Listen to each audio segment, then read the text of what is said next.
Assalamualaikum warahmatullahi wabarakatuh. Selamat siang, Om Swastiastu, Namo Buddhaya, anak-anakku sekalian dimanapun kalian berada.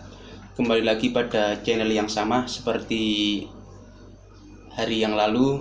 Pada siang hari ini kita akan belajar materi tentang mitigasi bencana. Nah, anak sekalian, ketika kita berbicara tentang mitigasi bencana, itu adalah bagian daripada poin atau titik siklus yang ada di dalam siklus manajemen bencana. Kita tahu bahwa dalam siklus manajemen bencana itu ada tiga fase, yakni fase ketika terjadi bencana, during disaster, pasca disaster, dan juga pra disaster atau sebelum bencana. Nah, mitigasi bencana itu ada dalam fase pra bencana. Nah, anak-anakku sekalian, jika kita melihat pada kondisi saat ini, wabah COVID melanda Indonesia, ini juga menjadi bagian terpenting dalam momen sejarah Indonesia, di mana Indonesia tidak pernah mengalaminya. Contoh kasus juga yang kita juga tidak pernah mengalaminya adalah ketika kita sudah mempersiapkan dokumen tanggap darurat, dokumen kontingensi, di mana kita siapnya adalah tentang gempa yang kaitannya dengan tektonik. Ternyata kita pada akhir tahun kemarin mengetahui bahwa Indonesia mengalami bencana gempa yang diakibatkan oleh vulkanik. Itu menjadi peristiwa yang bersejarah juga bagi kita, karena kita selama ini siapnya hanya pada momen gempa yang diakibatkan karena tektonik, sedangkan gempa yang diakibatkan oleh vulkanik itu menjadi pembelajaran bagi kita bersama. Oleh karena itu, teman-teman sekalian, anak-anakku kalian dimanapun berada, kita harus siap siaga terhadap kondisi apapun, termasuk dokumen perencanaannya.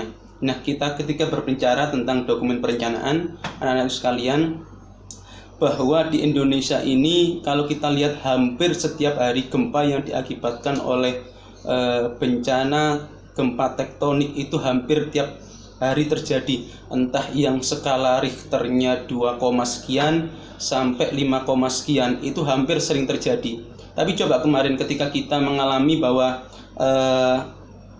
Gunung Anak Krakatau meletus itu di Banten, kita seolah-olah terperangah bahwa seolah-olah kita tidak akan pernah mengalaminya. Persis ketika tahun 2006 di Sidoarjo ada unen-unen seperti ini. Surabaya akan dadi segara, Sidoarjo dadi rawa, Mojokerto dadi kutha. Tapi coba kita lihat, unen-unen ternyata ada sisi baiknya menjadi pembelajaran kita bersama. Di Sidoarjo seolah-olah kita juga dulu ada unen-unen seperti ini. Wis kita Sidoarjo iki wis enak ya. Adoh teko gunung, artinya tidak akan pernah mengalami dampak secara signifikan secara langsung. Ketika terjadi gunung meletus, juga tidak akan pernah mengalami tsunami besar, tapi nyatanya juga bencana besar terjadi ya, di mana lumpur meletus di Sidoarjo. Itu menjadi pembelajaran kita bersama. Masyarakatnya belum siap, tatanan perencanaannya yang sudah di setting sedemikian rupa ternyata juga tidak mengakomodir bencana yang bentuknya lumpur itu. Akhirnya apa? Semuanya menjadi serba kredit. Nah, kondisi seperti ini teman-teman sekalian dalam dunia perencanaan harus disiasati dan dokumen blueprintnya harus disiapkan. Oke teman-teman sekalian, Bapak pada kesempatan kali ini juga akan berbicara tentang COVID-19 ini. COVID-19 ini nyatanya kita juga sampai saat ini, di mana ketika tahun 2004, kita tahu teman-teman masih ingat ya, ketika bencana Aceh tahun 2004 itu adalah titik balik ketika Indonesia dalam menghadapi situasi bencana masih parsial. Ego sektoral masih kelihatan, masing-masing kementerian, masing-masing lembaga, masing-masing instansi masih bekerja sendiri-sendiri. Tapi ketika terjadi tsunami menjadi titik balik kita bersama tahun 2004, itu menjadi pembelajaran besar bagi Indonesia bahwa Indonesia harus bergerak bersama. Akhirnya yang sebelum tahun 2004 ada yang namanya PB Bakornas,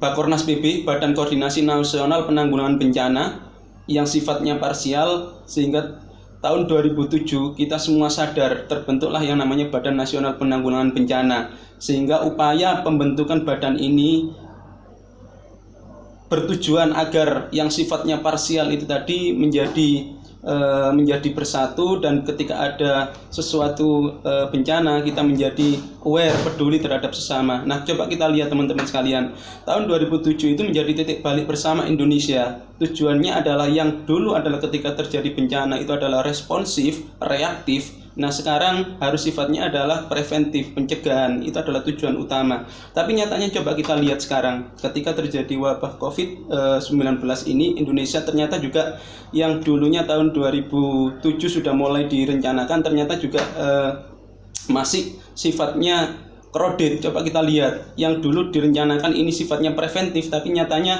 mulai dari pendanaan, mulai dari perencanaan, mulai dari mitigasi, upaya mitigasinya, preparedness, kesiapsiagaannya juga belum siap secara total. Apalagi kalau kita melihat sekarang, apabila wilayah-wilayah di masing-masing Indonesia yang bentuknya kepulauan ini ada ya wacana kemarin lockdown, ada yang sifatnya karantina wilayah, ada yang sifatnya kemarin juga darurat sipil dan sebagainya. Itu menjadi pembelajaran kita bersama. Dampaknya seperti apa terhadap sosial, ekonomi, tenaga kerjaan, lingkungan hidup, itu harus kita pikirkan bersama. Oleh karena itu, anak-anakku sekalian, coba pada kesempatan kali ini dalam upaya mata kuliah mitigasi bencana ini, teman-teman coba belajar bersama bagaimana perencanaan blueprint yang sesuai dengan kondisi masing-masing daerah. Karena setiap daerah itu teman-teman sekalian punya ciri khas masing-masing.